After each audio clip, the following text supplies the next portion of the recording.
now. And Babylon is over.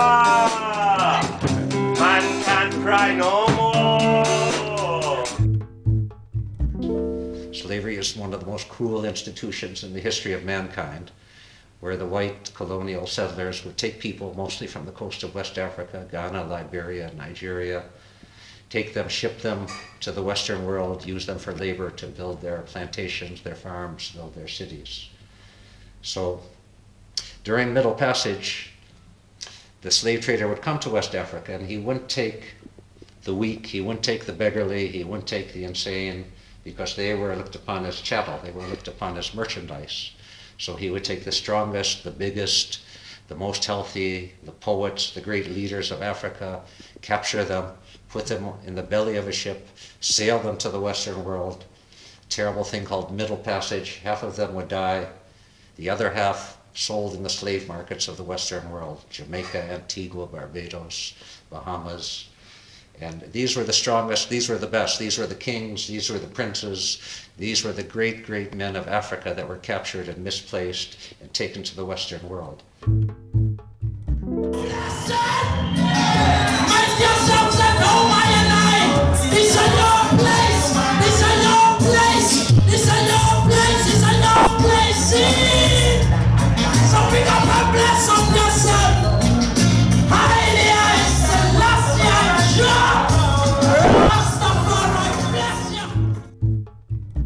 The survivors of this terrible journey, these were the strongest of the strong.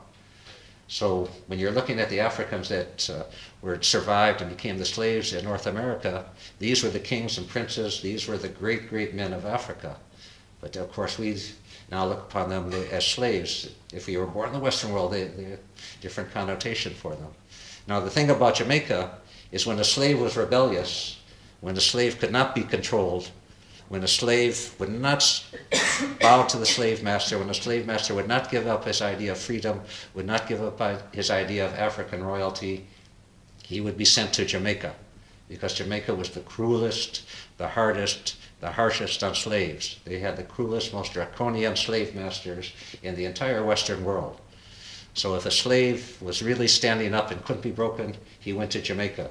Now we may look upon Jamaica as a paradise and a beautiful place, which it is, but to the slaves, this was the maximum security prison of all slavery.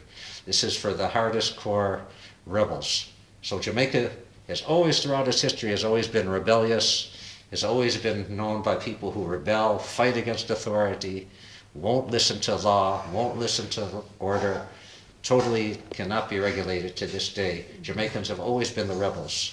So when we're listening to Jamaican reggae, we're actually listening to African rebel music.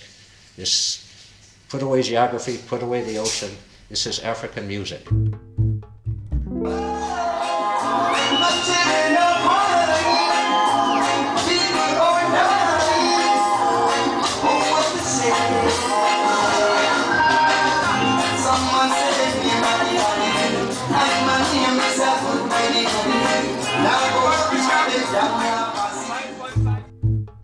Jamaicans have always been the rebels.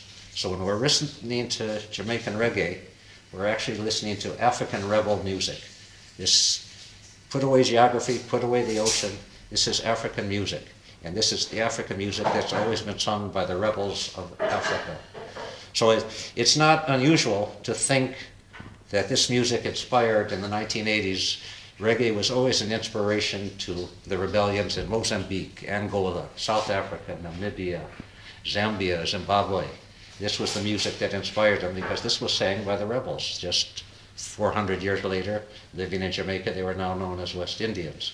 But this was always the inspiration. Songs like Stand Up for Your Rights, Equal Rights and Justice, all songs that inspired people to think about freedom, think about who they were, think about African rights. So when we're listening to reggae, get out of your mind that's Jamaican music. This is really African music. When we go to the dance hall tonight, these are Africans singing African music and listening to African music.